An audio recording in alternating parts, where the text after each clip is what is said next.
مرحبا عن جديد. اليوم ثالث لايف، 3 بفرد نهار. وعيت الساعة 4، كنت عند جرجي الساعة 5، طلعنا بالبحر ساعتين، جرجي ضايعة شغلة كتير كبيرة. بعدين كفينا رحنا على البترون، بترون مرشي واحد من أقدم الأفران من 1868. وبالآخر كفينا مبادرة كولو طعمة وهلا صرنا ببيروت. الماسك جاهز، رح البس وفوت لجوا. فايتين هلا عند مروش، واحد من اقدم المطاعم ستريت فود ببيروت، كتير معروف، وسام رح يخبرنا عن الخبريه. والمبادره اليوم اللي هي كولو طعمه، رح نعمل اكثر من 200 ساندويش. 200. بدي اقول ميرسي كثير لجاكي وجو اللي ما وقفوا دعمونا بالمبادره من اول ما بلشت لليوم. جاكي ثانك يو سو ماتش، جو ثانك يو سو ماتش. واليوم بمبادرتكم بمساعدتكم بدعمكم من انجلترا رح نقدر نعمل 200 ساندويش، 200 ساندويش يلي هي نوزعهم للعالم المحتاجين. يلا بنفوت عند مروش ومنعلق.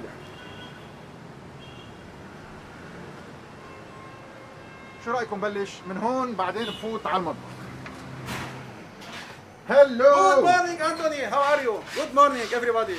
صباح يلا الخير. خبرني وسام، خبرنا عنكم، خبرنا عن مروش باختصار قبل ما نفوت نبلش نشوف شو عم تحضروا. مروش هو أول مطعم لبناني، أقدم مطعم لبناني بلش سنة 1920. هي جنريشن من الجد للجد للجد، توفيق رفيق توفيق رفيق توفيق رفيق. بلشوا بشيء اسمه كان مطعم الفول على شارع فوش بالبلد بأيام بيروت الحلوة وبعدها حلوة. كان عندهم اطيب صحن فول، كان مشهورين بشيء اسمه صلحه، كان مشهور كل مطاعم الفول فيها. اي واحد ياكل فول كانوا يزيدوا له اياه ويصلحوا له الصحن تبعه. من بعد منا انتقلوا ليعملوا اول شيء سيخ شاورما، كان اول ناس بفوتوا الكهرباء على المحل تاعهم، اول ناس بيعملوا الشاورما لحمه على الفحم. وبعدين اجوا عملوا سنة دجاج وكانوا كثير مشهورين، وبعدهم لهلا مشهورين فيه هي الجارليك ديب. الجارليك ديب هي كثير سبيشال سيكريت لهم. هي عبارة عن جارليك، ريحته جارليك، طعمته جارليك، بس تاكله ما بيعطيك أي شيء بخصه بالجارليك. في ناس بفكروه لبنة بياكلوه. وانشهرت سنة الدجاج تاعيتهم، هي عبارة عن كريسبي ساندويش فرنجي بقلبها بريست تشيكن، بيور بريست تشيكن، بيكون مطبوخ قبل ومحضر، بينحط على التوستر بس يتسخن ويخلص، بنفتحها بنحط فيها الثوم، الكبيس، تنلف، وألف صحتين. عظيم. قبل ما نفوت لجوا خليني اقول لكم نحن اليوم شو رح نعمل. المبادره تبعنا اللي هي كولو طعمي رح نعمل 200 ساندويش، 200 وتشالنج مع الشباب اذا بيقدروا يخلصوهم باقل من نص ساعه. وكمان رح نعطي 20 علبه من هول اللي هلا بنوصلهم بعد شوي لدار العجزه الاسلاميه. ال 200 ساندويش مع كل الشغل اللي رح نشتغله بكلفوا مليونين ليره. فوسام رح يتشارك معنا ورح نصرفهم نص نص. انا جايب معي مليون بلا ما تلقطهم بالكفوف. ثانك يو. هولي مليون، ومن عندك بتكون عم تتبرع انتم بالنص، بنكون سوا مع بعضنا بمساعدتكم بمساعدته، اشتغلنا نص نص وعملنا هالساندويشات. طيب هيك نبلش اول شيء نسال شو هن دار العجزه، شو بيعملوا؟ يا شو في اسئله، شو في اشياء بدي اخبركم اياهم ستيب باي ستيب. خلينا نبلش على الساندويشات وحمسكم وفرجيكم الجارليك ديب. يلا ليتس جو.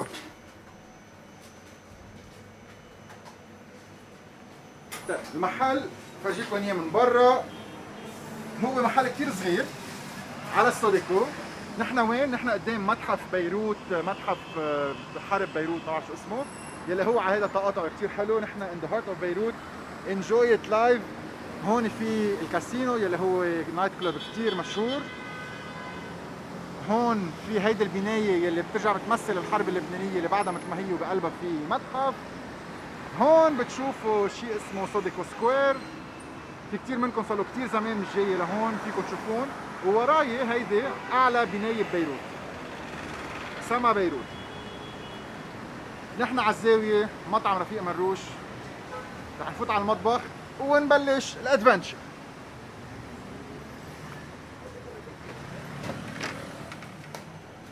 انا جيت. بدك تعمل 200 ساندويش من هول بنص ساعه؟ صحيح. واو. لكن هي بنبلش. الساندويش بدها شي 5 دقايق تقريبا اكثر. متى ما طلعت من هون بس دوم كبيس خلص الساندويش. بدي اقول ثانك يو سو ماتش لسعد خادم، بشكرك كثير كثير كثير، ولادم حمد. لكن كل هول تومات؟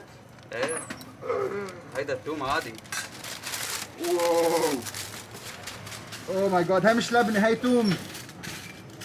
رغم قلبي. خبرنا عن توماتكم ليش مهمين كثير.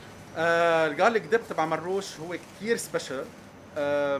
مثل قلت لك بتاكل بتحس فيها بتحس تشم ريحه الثوم، بتحس حالك عم تاكل ثوم بس هو منه ثوم. في له كثير ماشينري بيشتغل فيها، في له بروسس كثير بيمرق بستبس، بياخذ وقت كثير حتى ليتحضر. وهو للاسف هي مروش اول ناس عملوا شيء اسمه جارليك ديب، من بعد منها في ناس صار بيحطوا مايونيز بيحطوا نشا، بس هو عباره عن ثوم زيت ومي وحامض بس. ولا 4 شيء تاني. مكونات. 4 مكونات، رجعت ليهم بليز. ثوم زيت مي حامض وبس، ومرش عليها بالاخر نتفه ملح وبس. وما راح نخبر الناس كيف تنعمل، هيدا سر المهنه. شي يوم بنقعد نحن هيك انتوني بنفرجيك اياها تكرم عينك. حلو. هيدا حكي. لكن الساندويش اول شيء خبز طازه صحيح. بيتحط بالتوستر 5 حسب كبر الخبزه. صح. من بعد ما تتحمص بتحط الدجاج، شو بتبلش ستيب باي ستيب؟ بحط الدجاج اول شيء هيدا الدجاج بقلبه، حط الدجاج بقلبه ومنحمص. ومنحمص، بس بعدين. تحمص توم وكبيس. بس هي هي. الساندويش الخفيف نضيفه. أيوة. خلينا نشوف نوعيه الدجاج، شو الدجاج بتستعملوه؟ بيور بريست تشيكن بي جي، صدر الدجاج بس. صدر دجاج نضيف 100% ما فيه شيء. بيجي بنطبخ بتحضر قبل، سو هيجين 100% بيور، بيجي بنحط بالساندويش وبيتسخن دغري وبتمشي البروسيجر دغري. طيب عندي كم سؤال هيك، يمكن يعني بيحرجوك او ما بعرف، بس انا بدي اسال السؤال. تفضل. مروش هو شخص واحد، مروش هو يمكن شي 100 مطعم بالعالم كلهم تابعين لذات الشخص، ليش في عده اسامي؟ مروشي هي فاميلي نيم، يعني هو اسم عائله، في ناس بيفكروا هي اتس تريد مارك، لا هو اسم عائله. انا بكون السهر العزيز لهم. فمروشي اسم فاميلي، عائله بيروتيه عتيقه قديمه من زمان، انشهروا كانوا من زمان عندهم كان مكتبه صغيره، من بعد منها حولوها لمطعم فول صغير، كان اسمه سنه ال 43 بلشوا كاسمه ريس ومروش، كانوا الجد اجداد الاجداد، وكانوا بلشوا بشيء اسمه الفول، وانشهروا كثير بالخبز السخن، كان اول ناس بيعملوا فرن صغير بيكري وبيعملوا فيها فرن سخن.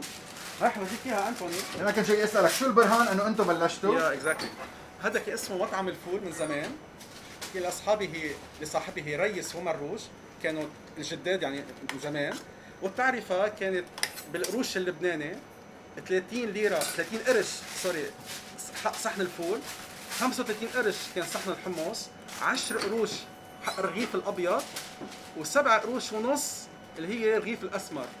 هيدي سنه ال 47. اوف. هذه سنه 47.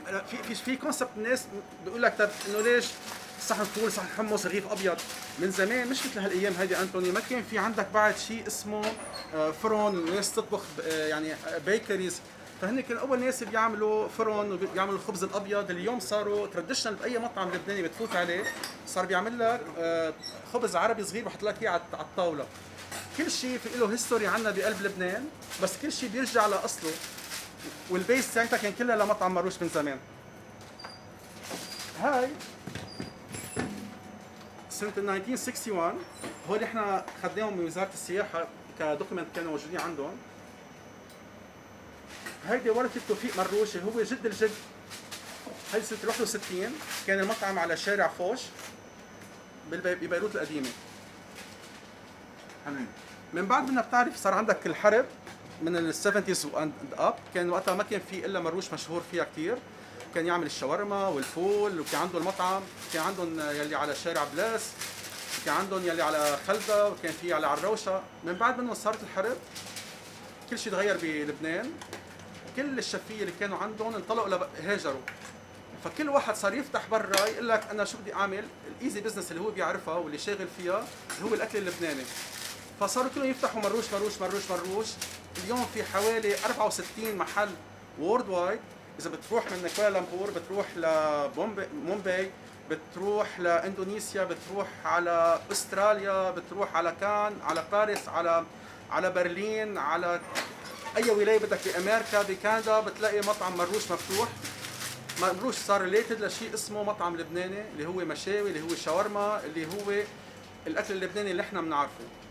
اتس جود اند باد، بس يعني هذا السيتويشن نحن عايشين فيها. نحن اللي عملناه سنه 2007 الجنريشن الرابع لعائله مروش، هو عملنا كونسبت انوفيشن فيها.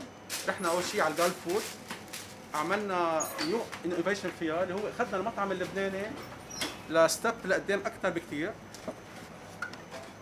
نحن كل شيء اكل لبناني بنعمله ريدي تو كوك فروزن، سوري هيت اند ايت هي الكونسبت تاعتها. هي الطبق بيجي بقلبها بيكلز وبقلبها الجارليك ديب.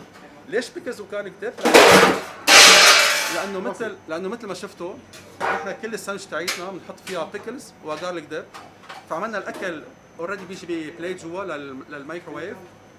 اوكي هلا نحكي عنه تبع نكون خبرنا كل شيء. يلا رح نرجع على الموضوع الساندويشات. بدي اشوفكم كيف عم تشتغلوا الساندويشات. بدك تعمل لي ساندويش الي بمايونيز بلا توم. انه ايه انه ايه؟ بعرف عم بيضحك انا بس انه ايه انه طب ليه ما بتجرب التوم عنا؟ ابدا صعب كثير. على الخفيف طيب. لا صعب كثير. نو جارليك نو اونيونز. طيب طيب هلا الدجاج بس بينسلق ما بنحط له شيء. الدجاج بس بينسلق بينسلق وبينشوى شوي خفيفه كثير عنا على الفرن. يعني سلق وشوي خفيف. اكزاكتلي في له سبيشال اوفن بيشتغل فيها. بياخذ بروسيجر كمان معنا وقت. كلها بيور بريست تشيكن مش اكثر من هيك. يلا طيب قبل ما هلا بدنا نخبركم وين رايحين الساندويشات. بس خلينا نبلش نعملهم. خلصنا اول جات توم. اسم الله. هول الساندويشات عم تركب شوي شوي ورا بعضهم. بدنا نحطهم هلا بحال ما يضربهم الايسيت وما يسقعوا لانه 12 ونص ناطرين يعني بعد ساعه على قد ناطرين لتيتغدوا بدار العجز.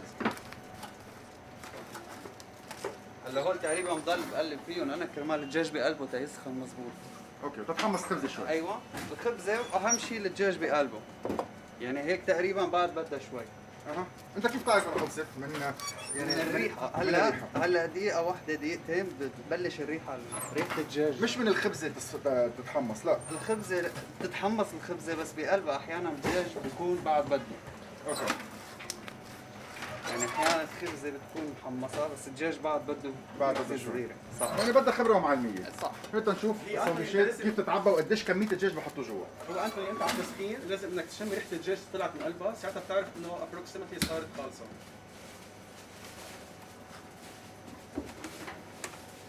ادم حمد ثانك يو. هول الخبزات وصلوا هلا من شوي انقصوا وتفضوا من جوا تيكون الشخص عم بياكل دجاج ما عم بياكل خبز على الحلو.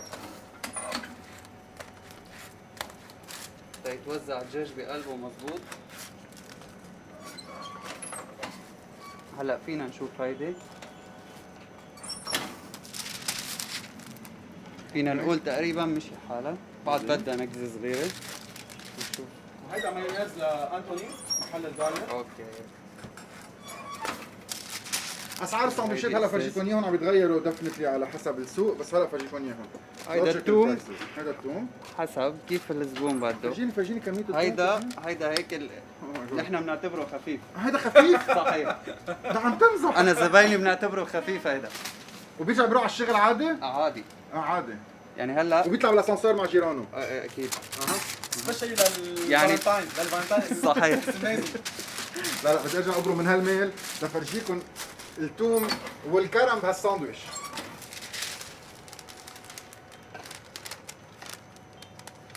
هيدا توم خفيف. صحيح. خفيف. هيدا هيك نعتبره خفيف. الاكسترا شو بدق له ابر يعني للزلمه؟ اكسترا هلا نعمل وحده اكسترا. هذا يستر اللي حيطلع له اياه.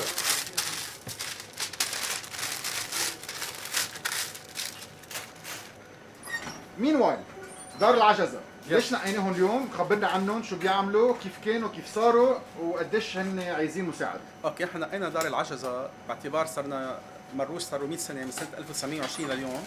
صرنا 100 سنه فحبينا نعمل مبادره انت سباق تسبورت اس كمان اكثر. دار العجز هي سنه 1954 هي جمعيه بلشت يعتنوا بالكبار بالعمر يقدموا لهم عنايه اللي بيعوزوها خصوصا باعمار اللي بيصير صعبه انه الواحد يكون عنده حدا يعيله او حدا يساعده. اليوم كبرت المستشفى لصارت ويل نون وصارت وحده من اهم المستشفيات للعجزه بقلب لبنان. فيها كان بلشوا ب 30 سرير 35 سرير اليوم صاروا عندهم فوق ال 600 سرير عندهم بيحملوا اكثر من 600 بيشنت موجود عندهم. بيعملوا عنايه كثير عند مشهورين كثير مشهورين بالفيزيوثيرابي خصوصا الكبار بالعمر.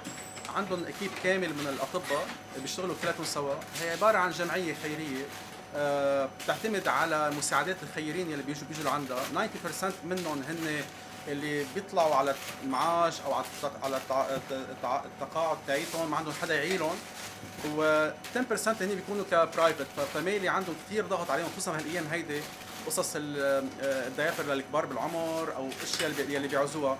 فشو فينا نساعدهم؟ بدنا نساعدهم. اليوم اتصلنا فيهم وقلنا لهم حابين من مطعم رفيق مروش نقدم لكم جست صغير كثير، هي عباره عن 200 ساندويش لهم. طلبوا منا نكتر الثوم، قلنا لهم اكيدين، قال اكيد، ذكرتوهم بايام مروش من ايام زمان، فرجعنا لهم البسمه على وجههم مع لحسه الثوم. فاليوم ان شاء الله الساعه 12:30 حنكون عندهم، حنعطيهم 200 ساندويش مع بهارات يطبخوها بعدين، وان شاء الله مشان نعمل لهم زياره اكثر ونسلم عليهم بس تروح قصه كورونا. جريت، اللي عباله يساعد بيقدر يساعد بحيالله وسيله، بيقدر يبعث لهم مساعدات. فيني بدي احدد كمان شغله، انه كلمه عجز الناس بتفكر انه عجوز، هو لا، اللي عنده عجز يعني اللي عنده شيء ناقص فيه، في يكون مش بس ختشار، في يكون عنده اكزاكتلي. هن عندهم اثنين سيكتور، عندهم قسمين، قسم للعجز اللي هن كبار بالعمر، وقسم اللي عندهم مشكله عضويه مثلا، يعني مثلا عايز علاج معين او عايز بس صاروا كبار بالعمر، حتى بيستقبلوا للامراض النفسيه والعقليه الصغار بالعمر والكبار بالعمر كمان. هذا كمان البارت الثاني اللي هن بيشتغلوا عليه، الامراض النفسيه والعقليه، والامراض الثانيه هي العجز والعلاج العضوي للجسم. جريت. ناو يو نو. هيك نكفي نشوف. ما فرجيتني التوم اكسترا. الاكسترا 24/7 واحد اكسترا. وكل شخص بعتنا دعمه. ريتشارد اتش ثانك يو. ادم حمد بشكركم كلكم. لكن هيدا لا بعد ما صار اكسترا، بعد ما صار اكسترا. يعني فينا نقول هيك تقريبا وسط. انا بلا مزح هلا. في ناس بياكلوا هذا توم. الاكسترا هون توم وهون. في ناس بيجوا سبيشالي عن جد بس ياخذ بقول لك بدي ساندويش فرنجي مع توم، بيحط فيها كبيس وبياكلها. يعني اتس اميزنج. هلا انت فيك تاكل جارليك بس مروح عليك نص عمرك. انا قلت حملنا على المستشفى. يلا.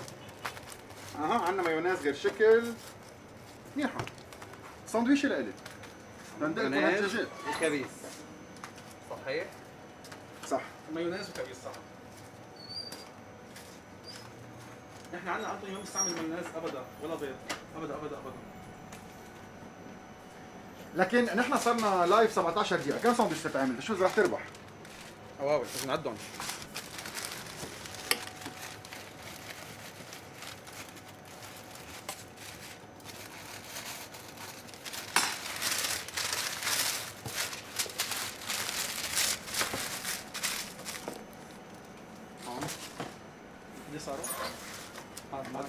هون الدجاج عم بيتعبى، هو التوست اللي عم بياخرنا، السيف اللي عم بياخرنا، مش التعباية. لو عندنا سندويشات ما بدها تحميص كنا رحنا اسرع. هي بدها اكثر شيء 5 دقائق على السيف. هاي ال5 دقائق كثير اساسية. صحيح. طب ما يطلع الواحد عم ياكل شيء. ايوه تحمص الخبز مضبوط والدجاج بقلبها تيسخن مضبوط. يعني في الكريسبي بار، في كريسبي بدك توصل له بالقرشه الخبزه، هي الريسبي تاعتها انه يعني الكونسبت تاعتها مروش تاكل كلها مع بعضها البعض بقول لك الساندويش، يعني بدك تقرش الكريسبي الخبزه تستطعم فيها، بتاخذ الدجاجه مع الثوم مع الكبيس بقلبها البعض البعض، بتعطيك الاميزنج تيست تبع ساندويش مروش. وهلا طالما حد بعضهم بيدفوا بعضهم. صحيح. اكيد. طيب رح نحن ننقل بهيدا الوقت، رح اطلع بس من المحل ارجع الف لتاني ميل تفرجيكم البهارات، لانه كمان نحن وعدناهم ب 20 علبه بهارات يقدروا يستعملوهم بالمطبخ عندهم.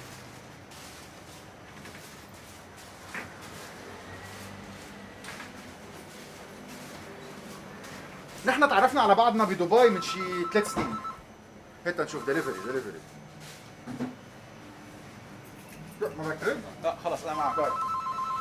نحن تعرفنا على بعضنا بدبي، كنت انت بالمعرض. صحيح. وكنت عم بتفرجي لاول مره هول البهارات اللبنانيه. صحيح. شو هي الفكره؟ شو هن البهارات؟ الناس فيها تاخذ هيدي البهارات وتعمل الخلطه خالصه مخلصه بلا وجع راس. خبرنا عنهم. الفكره كلها سوا انه انت اليوم المطعم اللبناني بدك تنقله لبرا، لتعمل اكسبورت لبرا، تطلع بضاعتك لبرا، عندك قصه اللوجيستيك اللي هي فروزن، اللحم، الدجاج، واليوم في كثير دول بتعمل بريكوشن عليها انه بتقول لك لا في ليجل ممنوع تفوت لحم ودجاج على بلادنا لعنا. فقعدنا فكرنا شو ممكن نعمل لحتى نخلي الطعم اللبناني اللي كل الناس بتحب المطبخ اللبناني، خصوصا انه صار مصنف من نمبر 5 من توب 5 كيتشن بالعالم. عندك مطبخ الهندي، المطبخ الصيني، المطبخ الفرنسي، المطبخ اللبناني واحد صار من بيناتهم. فنحن عملنا انه اليوم في شيء اسمه بهارات، في شيء اسمه ريسيبيز وخلطات. اي اليوم هيدي مثلا خلطه الكبسه، هي عباره عن خلطه دجاج، هي خلطه سوري فيها للكبسه، بس بتفتحها بتحط عليها مي وزيت بيطلع لك المارينيشن اللي احنا اوريدي بنستعمله بالمطبخ عنا. يعني مثلا شاورما اللحمه هي اوريدي نحن بنستعملها هون عنا على السيخ. اوكي. سو اذا اليوم انتوني جايبه ياكل شاورما لحمه وهو مسافر باي بلد بالعالم، بياخذ معه كادو صغير من لبنان، هي طعمه لبنان. حلو الفكره. بيحط مي وزيت هو بالبيت عنده، بجيب اللحمه من اي سوبر ماركت من هو حده، بيحط عليها مي بيبيعوا وزيت. برات لبنان؟ نحن في بلدان مودينا لبرا بنعمل اكسبورت فيها. فيري بروفيشنال باكجينج. يا ثانك يو. هذا معمول على ستاندرد اوروبي. هلا برودكت خلصنا اوف لبنان كل فخر. اكيد نحن كثير براود فيها. شو عندنا اشياء كمان لبنانيه؟ عندنا شاورما اللحمه، عندنا شاورما شيش الدجاج، طاووق. طاووق. يعني بس انا بجيب الدجاج وبحط لهم هول صار عندي شيش طاووق بالبيت. هيدي بس بدها مي وزيت، تعملها ميكسينج لها بيطلع لك المارينيشن، هو اوريدي بيستعمل بقلب المطبخ عنا. فيك تعمل اي اكل بيخطر على بالك. عندنا الفلافل فرجيناكم اياه هون. في عندنا الملوخيه، فود سيزونينج. لبنيز برجر. في عندنا اللي كثير بحبها، وهيدي كانت تشالنج بيني وبين حماتي، كانت هي كثير شاطره بالملوخيه، فعملنا لها الريسبي، ووقتها بطلت تطبخ ملوخيه بحياتها، خلص عرفت انه مين اشطر من الثاني. فهيدي انت شكلك ما عبالك ترجع على البيت. مش راجع اساسا. فهيدي الريسبي تبع الملوخيه، كل اللي بدك اياه تجيب ورق ملوخيه وبتحط معها بس المغلف مع المي عم تغلي، وبتطلع الريسبي الاكل جاهز عندك. هي اسمها ديش اوف ذا داي، يعني شو حابين طبق اليوم. هيدا عم نصدر منه لاكثر من بلد بالعالم. اكيد هون قبل انتوني نطلب من كل المغتربين بالعالم اللي حابين يساعدوا اي شركه لبنانيه او اي مؤسسه لبنانيه، فيكم تساعدونا عبر انكم تشتروا المنتج اللبناني الموجود عندكم هونيك. هيك انتم بتساعدونا هون حتى احنا نقدر انه نعمل انتاج اكثر. نحن هون بس انا بشتغل تبع الكرتون، تبع النايلون، بشتغل تبع الميكسز، بشتغل ستاف اكثر. فاذا انتم حابين انكم تساعدونا وحابين بهالوضع هذا اللي احنا فيه خصوصا بقلب لبنان، تعطونا سبورت، ما بدنا منكم مصاري، بدنا منكم تشتروا المنتج اللبناني وتطلبوه عندكم ببلادكم، تروحوا عند اقرب سوبر ماركت او حدا بيستورد تقولوا بليز في منتج لبناني بدنا اياه يكون موجود عندك. هيك انتم بتساعدونا، هيك انتم بتقووا الاقتصاد، هيك انتم بتشجعوا الصناعه، بتشجعوا الزراعه، بتشجعوا التجاره. نحن معتمدين عليكم انتم. عظيم. سندويشتي وين صارت؟ انا شايفكم سانش انتوني وين؟ راح يموتوني من الجوع اليوم. كنت عم تسأل عن الاسعار. مع المايونيز. هول هن الاسعار يلي هلا اكيد تغيروا شوي حسب السوق وحسب غلا اللحمه والدجاج. يلي هي اذا بتعملوا لها حساب بالسوق السوداء هيدا دولار. لا لبناني ليونيس. دولار واحد. دولار واحد اكزاكتلي. هلا اول ما نخلص بحط رقم التليفون، بدك تعطي رقم تليفونك اذا حدا يتصل فيك. نحن اذا حد بحب يتصل فيي لاي شيء 03 387 420. السايت تاعتنا www.marrouche restaurants كلمه وحده .com والانفو @marroucherestaurants.com. اهلا وسهلا فيكم، نعطيكم بلبنان باقرب وقت. جريت. نشوف وين صرنا. بس سندويشة 40 بعد شوي صغيرة بس كرمال الدجاج.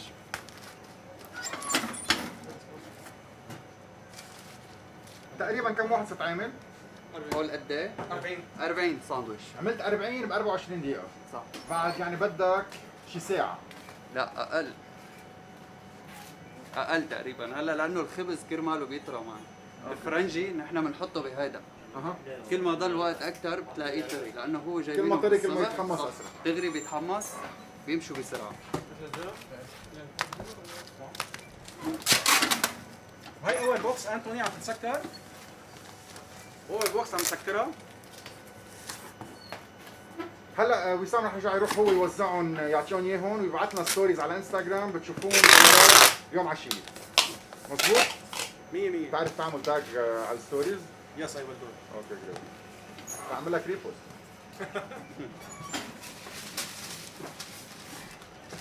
اوكي هيدي ساندويش انتوني. مايونيز كتر او عادي؟ لا عادي عادي دخيلك. ايه منيح. هيك منيح؟ ايه روعة. اوكي وكبيس.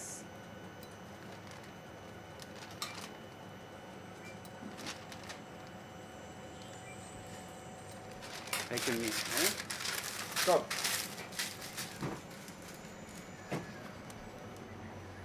اوكي لازم نشيل هيدي الساندويشة حمصها مظبوط.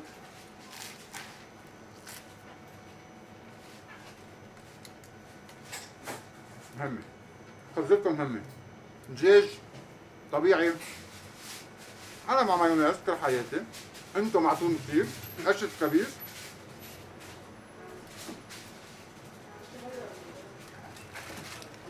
ستريت فورورد. طيب وشام يس. شو بنقول لهم بعد؟ قبل ما نفل نرجع نذكرهم بمروج، نذكرهم بالجمعية بالمبادرة. أنا عم باكل شوي مشغول. اوكي المبادره هي طلعت معنا اليوم لكن قلنا هي المبادره راحت لدار العجزه الاسلاميه يلي مركزها ببيروت على اول الاوزاعي. هي مستشفى تهتم بالامراض العقليه والنفسيه، تهتم بالكبار بالعمر، تقدم لهم الخدمه والرعايه الصحيه الكامله الشامله. عملنا مبادره اليوم مع انتوني بمبادره كول وطعمه اللي هي نقدم 200 ساندويش بظرف نص ساعه، حنطول شوي صغيره اكثر بالوقت لنقدم لهم اياهم اليوم، وهن ناطريننا كلهم سوا. قلنا لهم في مروج جاي لعندكم اليوم، رجعت لهم الذكريات، تذكروا الطعمه، قالوا بدنا ناكل توم، قالوا لنا توم بليز لو سمحتوا. فاليوم الخبز كله موجود، الدجاج عم يتحضر، السب شغالين كلهم سوا فول سبيد، الجارليك، البيكل كلها عم تنزل، لف الساندويش على السريع وعم نجهز نحط بالبوكس ورايحين لعندهم. جريت، بترجعوا بتشوفوا كل التفاصيل على انستغرام اليوم عشية. إذا عبالكم تدعموا المبادرة فيكم تودوا أو ويسترن يونيون أو باي بال. بدي ارجع اقول اليوم كثير ثانك يو سو ماتش لجاكي اللي عم تحضرنا وجو من لندن. ثانك يو سو ماتش فور يور سبورت. انتم كثير ناس. نحن هلا بلشنا براوند 3 اوف كول تايم بعد ما خلصنا راوند 1 اند راوند 2، وجايين بماني سربرايزز از اوف نكست ويك. فيري انوفيتيف كوفرج، اشياء كثير حلوه رح تصير، اشياء جديده، طبخات كبيره، يعني مش اخبركم كل شيء. ستي تيوند. ثانك يو سو ماتش فور جوينينج.